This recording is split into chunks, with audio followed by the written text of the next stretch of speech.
పెదనాన్న, దయచేసి మా అమ్మని ఏమీ అనకండి. మా అమ్మకి వీటి గురించి ఏమీ తెలీదు. మీతో నాకు ఇప్పుడు ఎలాంటి సంబంధం లేదని నాకు తెలుసు. నేను ఇక ఎప్పటికీ తిరిగి రాను.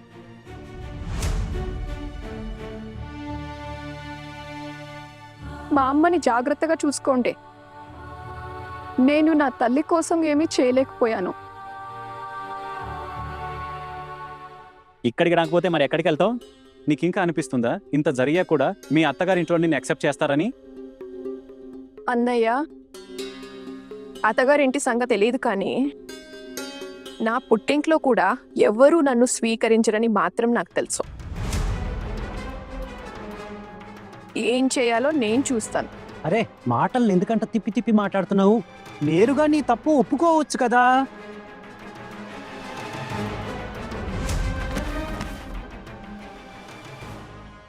ఎలాంటి అమ్మాయికి నేను జన్మనిచ్చాను దేవుడా? అసలు నేనేం తప్పు చేశాను? అందరి ముందు ఇలా అవమానాలు పడాల్సి వస్తుంది, అందరితో మాటలు పడాల్సి వస్తుంది. దీన్ని నా కడుపులో ఉండగానే చంపేసుంటే బహుశా ఏ రోజు చూడాల్సి వచ్చేది కాదు.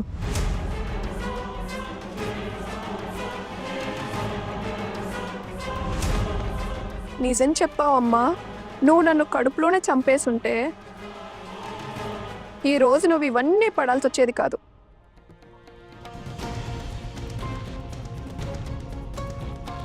నాకు కూడా ఇంత అవమానం జరిగేది కాదు.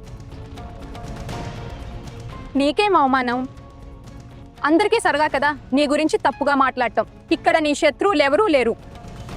లేదు వదినా, ఇక్కడ నా శత్రువులు ఎవరూ లేరు. నేనే అందరికీ శత్రువుని. ఏమైంది? ఇంకా ఎంతసేపు ఇలా కూర్చుంటారు? మాకు వేరే పనులున్నాయి, ఆలస్యం అవుతుంది. పద పద. తీసుకెళ్ళి తన్ని వ్యాన్లో ఎక్కించు. వద్దు వద్దు. చిన్నత్తయ్య, మళ్ళీ వస్తావు కదా? చిన్నత్తయ్య, మాకు నీ మీద పూర్తి నమ్మకం ఉంది.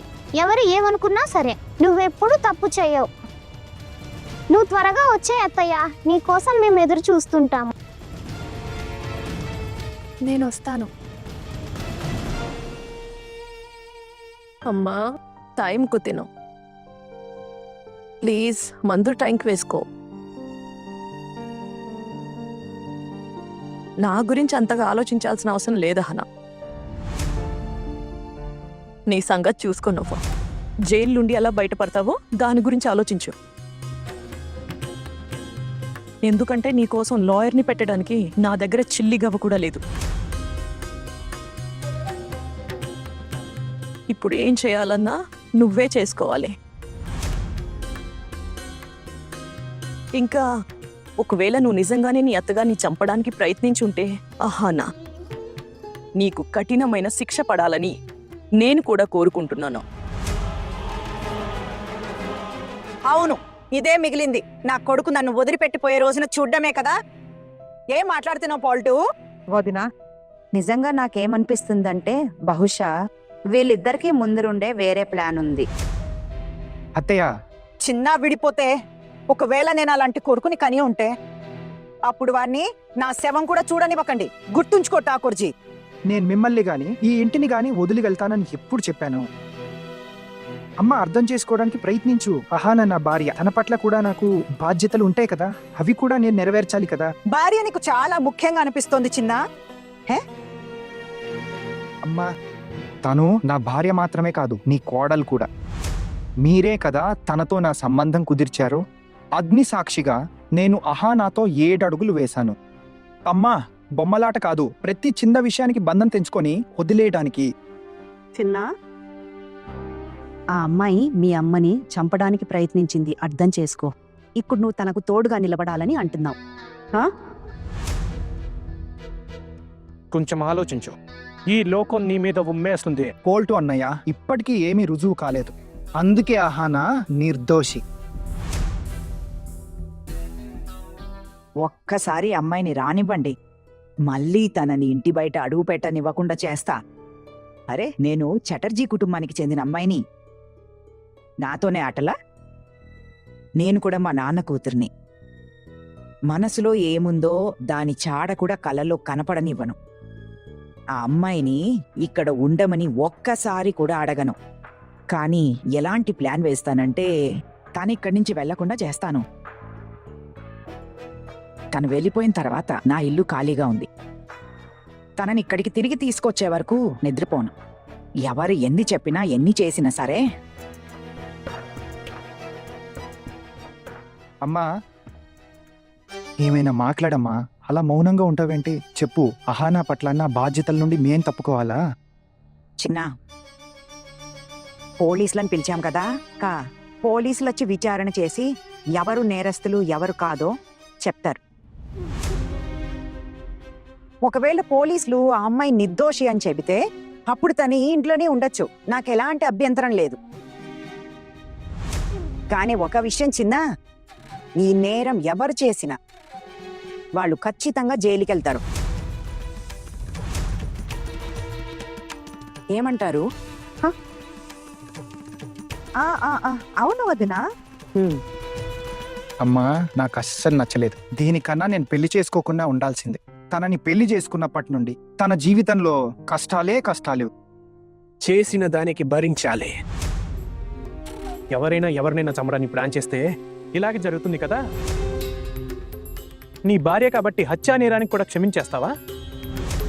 ఇంకా రుజువు కాలేదన్నయ్య, కాబట్టి మీరు తనది హంతకరాలు అని అనకండి. అలా ఎలా? చాలు చాలు, వాగుడాపి వెళ్ళి మీ పన్ను చూసుకోండి. నేను ఇంకా పూజ చేసుకోవాలి. వెళ్ళండి ఇంకా. అరే కానీ చాలు. కానీ ఒక్కసారి నా మాటగనమ్మా, నువ్వు తప్పుగా ఆలోచిస్తున్నావు. అహానా అలాంటిది కాదు. అత్తయ్య, ఇప్పుడు పోలీసులు వస్తున్నారు. ఆ అమ్మాయి దగ్గరికి వెళ్ళారు, తనని తీసుకువచ్చి విచారించడానికి. క్షమించు పోల్టు అన్న. ఇవాళ మీరు చాలా తప్పు చేశారు. అవసరమా అన్నయ్య పోలీసులతో అహానాని రప్పించటం? చిన్న వెళ్ళి తీసుకొచ్చేవాడు కదా. ఒకవేళ అహానా నిర్దోషి అని మనకి తేలినా తను తన కుటుంబం ఈ అవమానాన్ని ఎప్పటికీ మర్చిపోలేరు.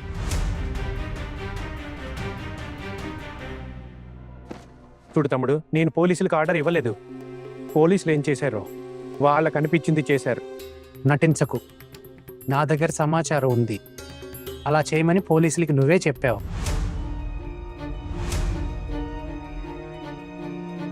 మీకు ఈ రాంగ్ ఇన్ఫర్మేషన్ ఎవరిస్తున్నారు? అవునా?